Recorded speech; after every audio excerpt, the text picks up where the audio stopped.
Last year Diwali पर एक 16 साल का बच्चा रील डालता है और अपने नॉर्मल दिन के काम करने में लग जाता है, लेकिन कुछ ही घंटों में उसकी रील पर 4000 से ज्यादा हेट कमेंट्स आ जाते हैं, जिसके बाद 16 साल का प्रांशु यादव नवंबर 21 को सुसाइड कर लेता है। इंडिया में आज व्लॉगिंग एक बीमारी बन गई है, जहाँ सुबह उठने से रात सोने तक की जिंदगी हमारी आंखों में ठूसी जाती है। खाना पीना, पार्टी करना, रोना, मैरिज व्लॉग्स, सुहागरात vlogs, honeymoon vlogs, pregnancy vlogs, सब कुछ देखने को मिलता है। बस वॉशरूम में बैठ के व्लॉगिंग करनी बाकी रह गई है।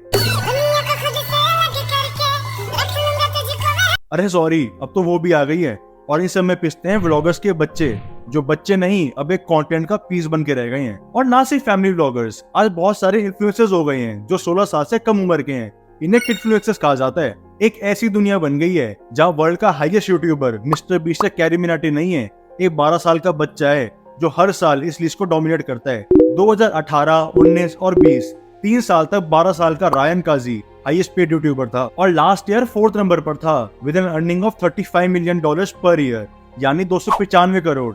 एक 12 साल का बच्चा जिसने करोड़ में कितने जीरो आते हैं 2 साल पहले सीखा हो। चाइल्ड इन्फ्लुएंसर्स या किड इन्फ्लुएंसर्स इसलिए फेमस होते हैं क्योंकि इनकी इनोसेंस, ऑथेंटिसिटी और क्यूटनेस हर एक एज के व्यूअर को पसंद आती है। आज जहाँ एक तरफ सारा ही कंटेंट प्रॉपर्ली मैन्युफैक्चर्ड होता है, बच्चों का content is very raw and authentic, जिसकी वजह से वो बहुत जेन्युइन और रिलेटेबल लगते हैं। प्लस बच्चों को देख के हमें नॉस्टैल्जिया यानी बचपन की भी याद आती है, तो उनसे कनेक्ट और ज्यादा बढ़ जाता है। पर आज इन्हीं बच्चों की इनोसेंस और क्यूटनेस को पैसे और लालच के डब्बे में पैक करके बेचा जा रहा है for likes and views and brand reach. मैंने एक नई टर्म पढ़ी है, kid influencer. Kid influencers. Kidfluencer. and kidfluencers. ये किड इन्फ्लुएंसर क्या बुला है?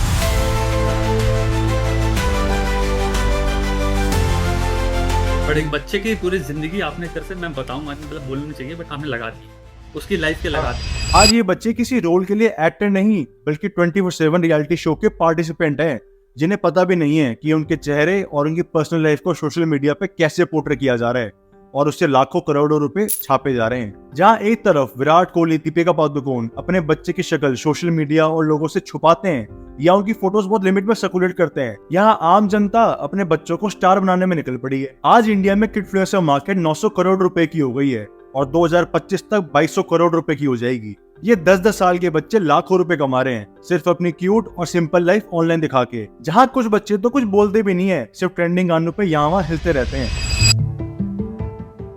आज बच्चों का प्लेग्राउंड YouTube बन गया है, जहाँ 8 से 12 साल के करीब 80% बच्चे YouTube यूज करते हैं और इसी वजह से अलग से प्लेटफॉर्म भी है YouTube Kids।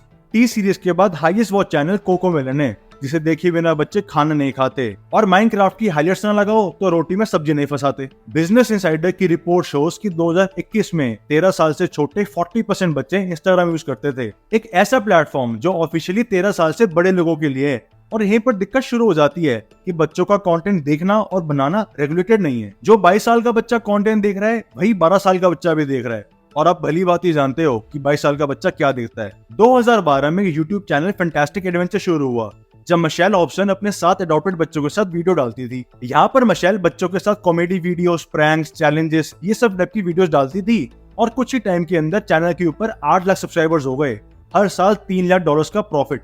दुनिया के सामने सब कलरफुल था, लेकिन जब सच सामने आया तो वो बहुत भयानक था। मिशेल बच्चों को स्कूल नहीं जाने देती थी कि वीडियोस बनाओ, बच्चों को मारना, मोलेस्ट करना, पेपर स्प्रे करना, सही से लाइन ना बोलने पर पेपर स्प्रे करना और ऐसे डिस्टर्बिंग काम करती थी। सभी 7 अडॉप्टेड बच्चे ट्रॉमेटाइज थे कि हमें इस घर से दूर भागना है, हमें नहीं चाहिए वीडियोस बनानी, हमें नहीं चाहिए फेम। और फिर फाइनली इन्वेस्टिगेशन के बाद मिशेल को पुलिस ने अरेस्ट कर लिया। ऑल्सो 2024 में भी एक यूट्यूब चैनल शुरू हुआ है, गर्व विद गोयल, जहाँ पर आप इंटरैक्टिव और इन्फॉर्मेटिव डॉक्यूमेंट्रीज डालते हैं।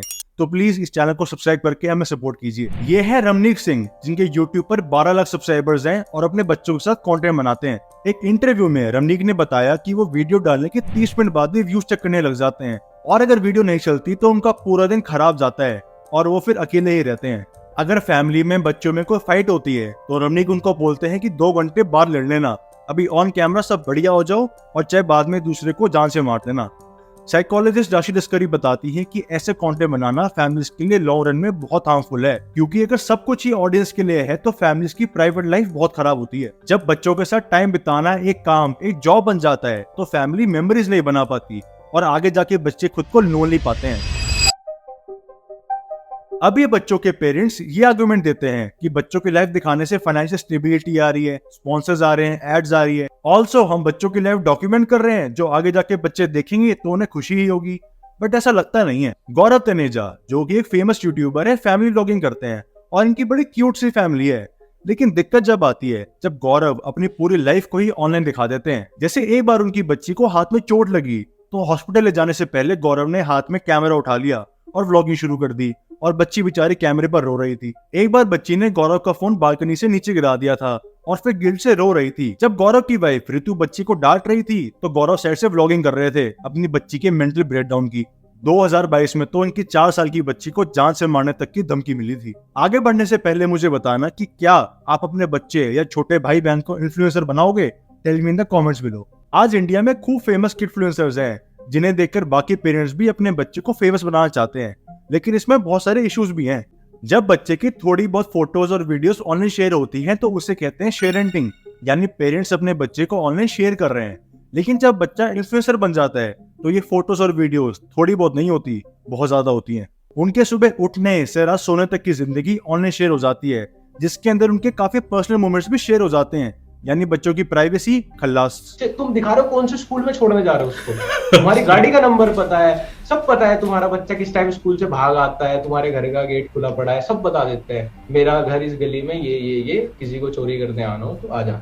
छोटी सी उम्र में उनसे brand deal, sponsors, promotional work शुरू करवा देते हैं। अब इससे घर में तो पैसे आ रहे हैं, लेकिन बच्चे की मेंटल डेवलपमेंट पर बहुत असर पड़ता है, क्योंकि उसका पूरा ध्यान वीडियो बनाने में है और उसके स्कूल की इंपॉर्टेंट लर्निंग्स, एक्सपीरियंसेस को मिस आउट करके वो पूरे दिन सोचता रहता है कि एंगेजिंग कंटेंट कैसे बनाऊं। अब कंटेंट बनाएंगे तो कंटेंट देखेंगे भी, जिसकी वजह से इन बच्चों को परफेक्ट इमेज मेंटेन करने का प्रेशर हो जाता है। लड़कियों को बॉडी इमेज इश्यूज होते हैं कि ये मॉडल तो इतनी पतली है, I have to be this fit, उसके बाद ही मैं अच्छी लगूंगी। आज क्या रियल है और क्या रील है, इसकी लाइन बहुत ब्लर हो गई है, जिसकी वजह से बच्चे को बचपन में ही सब कुछ फेक लगने लगता है। जिस उम्र में उसको रियल लाइफ इंटरेक्शंस की नीड है, उस उम्र में वो लाइक्स और कमेंट्स के माया जाल में फंस चुका है। पिंक मूवी और किड इन्फ्लुएंसर्स में एक चीज कॉमन है, कंसेंट। इन बच्चों का कंसेंट तो लिया जाता नहीं है और ना ही इनमें इतनी समझ होती है कि कंसेंट होता क्या है। एक रिसर्च में आगे आया कि काफी सारे बच्चे अपना बचपन इंटरनेट पर देखकर चिढ़ जाते हैं कि ये सब हमारे पेरेंट्स ने हमसे करवाया था, और इसकी वजह से काफी बच्चे को बॉडी में इश्यूज भी होते हैं।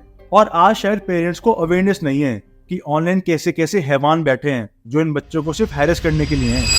2021 में 15 साल की टिकटॉक कंटेंट क्रिएटर एवा मजूरी नॉर्मली अपने फैंस से इंटरेक्ट कर रही थी, जब नोटिस करती है कि एक यूजर एरिक रोहन जस्टिन ये लगातार हर जगह कमेंट कर रहा है, स्नैपचैट, इंस्टाग्राम, ट्विटर, टिकटॉक, हर जगह। और बात इतनी आगे बढ़ जाती है कि कुछ ही दिनों बाद एरिक एवा के घर शॉटगन लेकर पहुंच जाता है और मेन गेट को उड़ा देता है क्योंकि एवा से मिलना था। न्यू टाइम्स की एक रिपोर्ट आई थी जहां पर इन बच्चों को देखने वाले ऐसे क्रीपी और परवर्ट लोग बैठे हैं कि क्या ही बताऊं। ये क्रीपी लोग पहले इन बच्चों से जुड़े हैशटैग सर्च करते हैं, फिर इनकी पोस्ट पर ऐसे भद्दे पीडोफिलिक कमेंट्स करते हैं, और इस सब के बावजूद भी किड इन्फ्लुएंसर्स की तादाद बढ़ती जा रही है।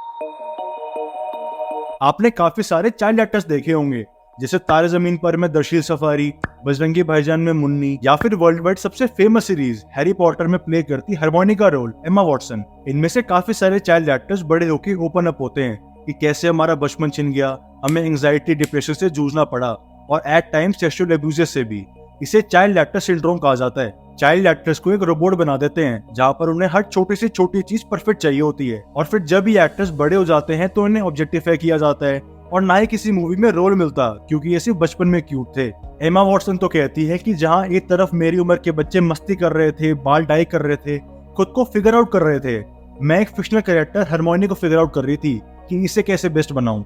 रेड कारपेट पर वॉक करती हुई नम हो जाती थी कि जैसे तैसे इसे पार कर लूं। आज 25 साल की हो गई हूँ, अब जाके मुझे लगता है कि मैंने खुद को फिगर आउट किया है। चाइल्ड एक्टर से याद आया कि अमेरिका में 1920s में चाइल्ड एक्टर होता था जेकी कोवन, जो कि बहुत ही फेमस चाइल्ड एक्टर था, यहाँ तक कि चार्ली चैपलिन के साथ भी काम किया था, और उस दौर में 1920s में $4 मिलियन कमा लिए थे। जब जैकी 23 साल का हुआ तो उसने अपने पैसे पेरेंट्स से मांगे, और जब उसे पता चलता है कि उसके पेरेंट्स ने उसके सारे पैसे अपनी लेविश लाइफस्टाइल में उड़ा दिए थे और उसे एंड में लीगली लड़के से $1.25 लाख मिले। इसके बाद से चाइल्ड एक्टर्स के लिए अमेरिका में कोगन लॉ बन गया, जहाँ पर चाइल्ड एक्टर्स की 15% अर्निंग्स एक अलग अकाउंट में रखी जाएगी। लेकिन इन किड इन्फ्लुएंसर्स के काम पर कोई रेगुलेशन नहीं है कि इन्हें कितने घंटे काम करना चाहिए, इनकी अर्निंग्स किसके पास जाएगी, इनके पैसे का कौन हकदार है, इस पर कोई रेगुलेशन नहीं है।